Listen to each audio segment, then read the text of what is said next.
and welcome to English Language First Basics with Cubit Education.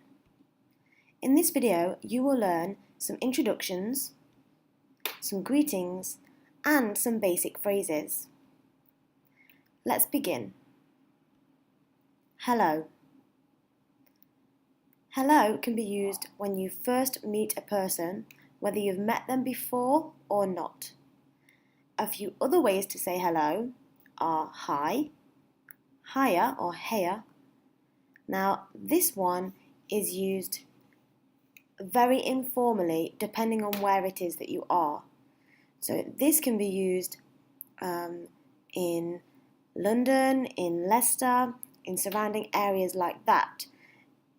People will know what you are talking about even if they haven't heard the term before. Okay? Now this one is very informal and very colloquial. This is from the Leicester area and people say "Hey up." So I want you to understand that there are lots of different ways that you could hear people saying hello. "Hey up" is a very informal, very colloquial. You won't hear it very often, but if you do travel to some of the more northern parts of the UK, you will hear it. What's up? What's up is a very American term. So if you're traveling around America, what's up is a very informal way of just saying hello. What's up? Good morning. Good morning can be said as good morning or just morning. If you walk into a restaurant or a cafe and somebody says morning to you, it's just a polite and very friendly way of saying hello. Good afternoon or afternoon. People will say this as well if it's later on in the day and they're also saying hello. So, you could also say nice to meet you. So if somebody says to you hello, you can say hello, nice to meet you. Some people might say, are you okay? Again, this is very informal and it depends on whereabouts you are. But are you okay is either a way of saying hello, how are you? Or they're actually asking you how you are. Are you okay? Are you feeling okay? Are you all right? That's the same as are you okay? But are you all right is again a term used in the more northern parts of England. How are you? So how are you is the one that you would have come across before. How are you? Hello, how are you?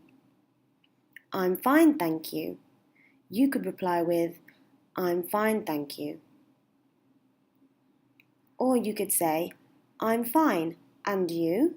Because you are asking the person how they are as well. You will say, I'm fine, and you? You could also say, I'm fine, thank you, and you. That's a very polite response. I'm fine, thank you, how are you?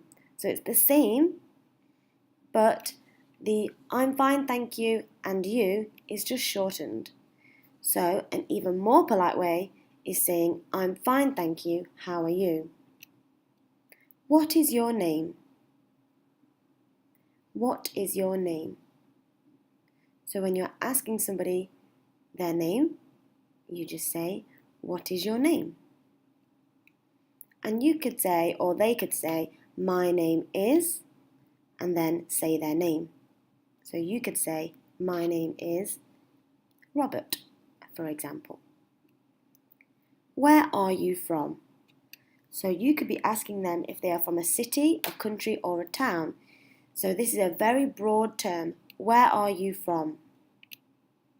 I am from, and then you could say your town, your city, or your country. So Leicester is the city where I am from, England is the country, but Colville is the town where I live. Excuse me. Excuse me can be used if you're being polite, if you need to pass by somebody and they are in the way, or you could be asking them a question. Excuse me, do you speak English? Do you speak English? If somebody asked you, do you speak English? You could say, a little, or yes, or no. You could also ask them, do you speak? And then say your language. That could be Spanish, French, Mandarin, Arabic, any language. You can ask them if they speak that language. It might be easier to talk to each other at first whilst you're learning.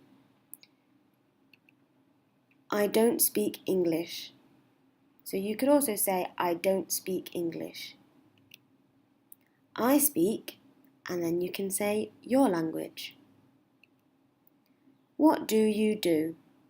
When we say, what do you do, that normally refers to their job. What do you do? Or, what is your job? I am a teacher, driver, accountant, or student. Or you could add your job in there. I am a, and then say what your job title is.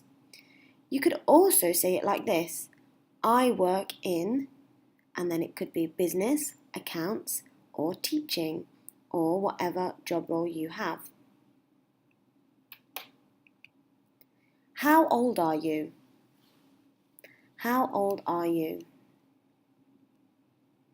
You could reply with, I am, and then say your age. I am 26 years old, or 32 years old, or whatever your age may be. How long have you been here?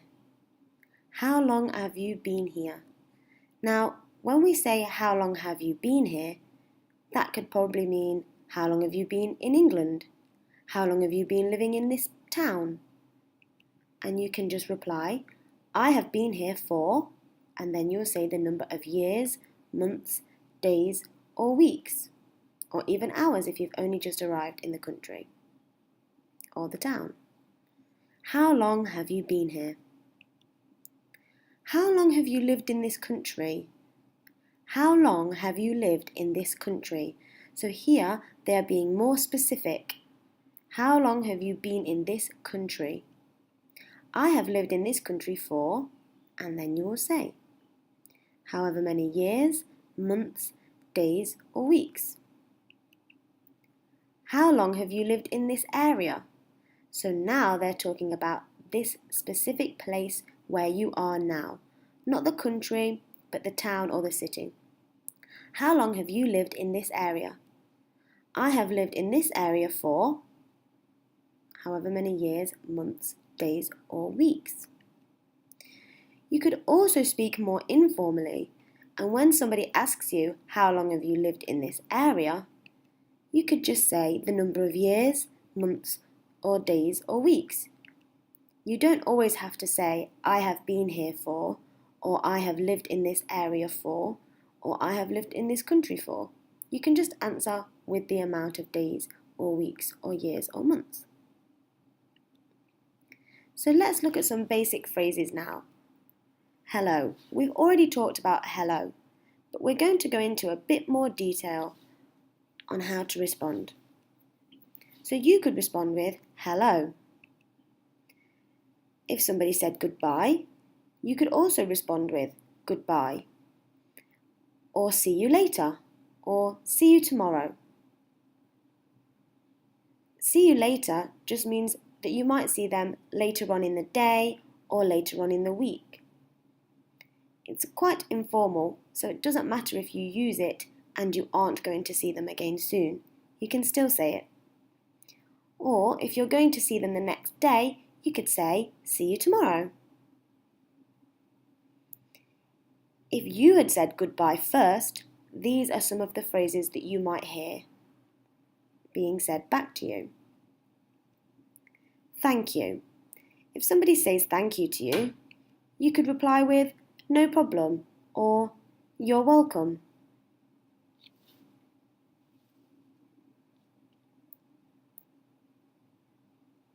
If you said thank you to somebody else, they might reply with no problem or you're welcome. Please. If somebody says please, they're asking you for something or to do something. You probably won't need to respond to that with any words. You could say something like sure or okay. Thank you so much. If somebody says thank you so much, you could say you're welcome or my pleasure. You could also use the word with the phrase we looked at before, no problem. It is nice to meet you. You could reply, it is nice to meet you too. The word too means as well. It's nice to meet you too. If somebody said, it is very nice to meet you, you could say, it is very nice to meet you too. I'm sorry. If somebody says I'm sorry, you could say, no problem, it's okay, or that's okay. So somebody might knock you as they're walking past you in the street, and they say, I'm sorry, and you say it's okay, or no problem. Okay? You can also tell people that you are learning English by saying, I'm learning English. It might be nice for them to hear that you're learning English so that they don't start talking too fast or using words that you might not have heard of. You can also say things like, I don't understand, which means people will be able to repeat what they've just said, or they'll be able to explain it in an easier way. I don't understand. If you're speaking French or Spanish, you could explain to them that you speak French or Spanish or whatever language. They might speak some of your language too. So you can say, I don't understand. You can also ask them to repeat it. Could you repeat that, please? Could you repeat that, please?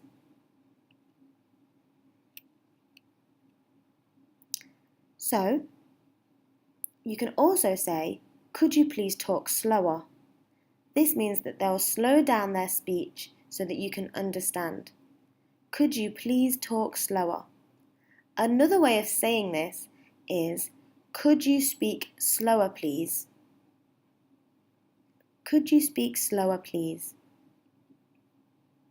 You could also ask, what does a certain word or phrase mean? So, if you don't know what talking means, you could say, what does talking mean? Or, what does speaking mean? Any word or phrase that you don't understand, you can put in there. You could also just ask simply, what does that mean? If they have said something to you that you don't understand, you can just say, what does that mean? You could also ask, how do you spell that? Meaning, how do you write it down? How do you spell that? You could also ask how to spell a specific word. How do you spell car? How do you spell talk? How do you spell book? What do you like to do? You can ask people, what do you like to do? This means in their free time. What do you like to do? Or, what do you like to do in your free time? People could reply with playing football, watching TV, running. What's your phone number? What's your phone number?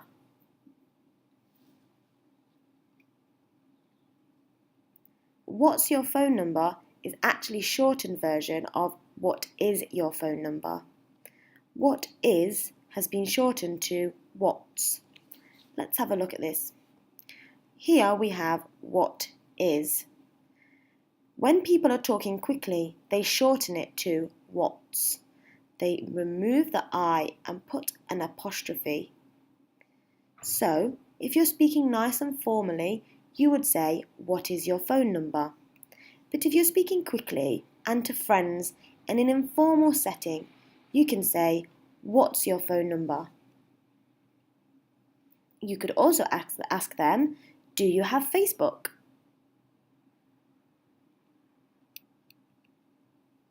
Let's look at it in a bit more detail at how are you? If somebody asks how you are, you could reply, I'm well, how are you? They could also say, how's it going? It's going well, thank you. How are you doing? They could also say something like, how are things? And that just also means, how are you? How are things? They could also say, what's up? Again, what's up is the informal American phrase. If somebody says to you, how are things? Or what's up? You could say, fine thanks, and yourself. I hope you've enjoyed learning some basic phrases and introductions. It would be great if you could learn these, and you can download the slides for each lesson by going to www.cubiteducation.com/free English resources. If you learn these basic phrases and introductory words, when we move on to the next lesson, it will go deeper into the understanding of the English language. But you will already have a really good grounding to keep going forward. Again, thank you for using Cubit Education, and I hope to see you soon.